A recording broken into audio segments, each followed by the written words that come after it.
Hello guys, അപ്പോൾ ഇന്നത്തെ ഒരു വ്ളോഗെന്ന് പറയുമ്പോൾ നമ്മളെ മണ്ടക്കാട് ക്ഷേത്രത്തിലെ ഉത്സവം കാണാൻ പോകുന്ന ഒരു വ്ളോഗാണ്. അപ്പോൾ നമ്മളിവിടെ നിന്ന് ഒരു 8:30-ക്ക് ഇറങ്ങിയിട്ടുണ്ട്. അവിടെ ഒരു 10-10:30 ഇപ്പോൾ എത്തിയിട്ടുണ്ട്. പക്ഷേ ഉത്സവം എന്ന് പറഞ്ഞ് പോയപ്പോൾ തലേദിവസമേ ഉത്സവം കഴിഞ്ഞിട്ടുണ്ടായിരുന്നു. പക്ഷേ കുഴപ്പമില്ല, നമ്മൾ പുറത്തുനിന്ന് തൊഴുതിട്ടുണ്ടായിരുന്നു. കടകൾ കാര്യങ്ങളൊക്കെ ഏകദേശം ക്ലോസ് ചെയ്യാനൊക്കെ ടൈമായി വന്നു. പക്ഷേ എല്ലാ കടകളും ഉണ്ടായിരുന്നു കേട്ടോ. ഉത്സവം തലേദിവസം തീർന്നുകൊണ്ട് തന്നെ പിറ്റേ ദിവസം അവിടെ എല്ലാ കടകളും ഓൾമോസ്റ്റ് ഉണ്ടായിരുന്നു. നമ്മൾ ഫസ്റ്റ് തന്നെ ചെടികളുടെ സെക്ഷനിൽ പോയി. നമുക്ക് ചെടി മേടിക്കണം എന്ന് നമ്മൾ വീട്ടിൽ നിന്ന് ഇറങ്ങിയപ്പോഴേ വിചാരിച്ചിട്ടുണ്ടായിരുന്നു. അങ്ങനെ ഒരു 5-6 ചെടികളൊക്കെ മേടിച്ചിട്ടുണ്ട്. പിന്നെ നമ്മൾ ഇതേപോലത്തെ ഉത്സവപ്പറമ്പിൽ കിട്ടുന്ന കുറേ സാധനങ്ങളുണ്ടായിരുന്നു. നമ്മളിങ്ങനെ ജസ്റ്റ് എല്ലാം വായി നോക്കിയൊക്കെ പോയി നോക്കി.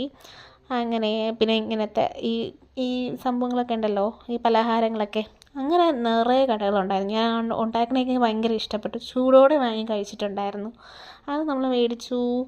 അങ്ങനെ നമ്മൾ അവിടെ കുറേ നടന്നിട്ടുണ്ടായിരുന്നു കേട്ടോ. കാല് കഴിക്കും നമുക്ക് സത്യം പറഞ്ഞാൽ. അങ്ങനെ സ്ട്രീറ്റ് ഫുഡുകളുണ്ടായിരുന്നു അവിടെ. അതൊന്നും നമ്മൾ മേടിച്ചില്ല. പിന്നെ നമ്മൾ ബീച്ചിലിങ്ങനെ ജസ്റ്റ് ബീച്ചൊന്ന് കാണാൻ പോയിരുന്നു. രാത്രി ആയതുകൊണ്ട് കാണാൻ പറ്റുന്ന ഈ ചെറിയ ചെറിയ ലൈറ്റ്സൊക്കെ മാത്രം മിന്നി ഇങ്ങനെ നിൽക്കുന്നത് കണ്ടു. അതിനുശേഷം നമ്മൾ വിശന്ന് തളർന്നു. നമ്മളൊരു റെസ്റ്റോറൻറ്റിൽ കയറി ഫുഡൊക്കെ കഴിച്ച് നേരെ വീട്ടിലോട്ട് പോയി. വീടെത്തിയപ്പോൾ തന്നെ ഒരു 2 മണി ആയിട്ടുണ്ടായിരുന്നു.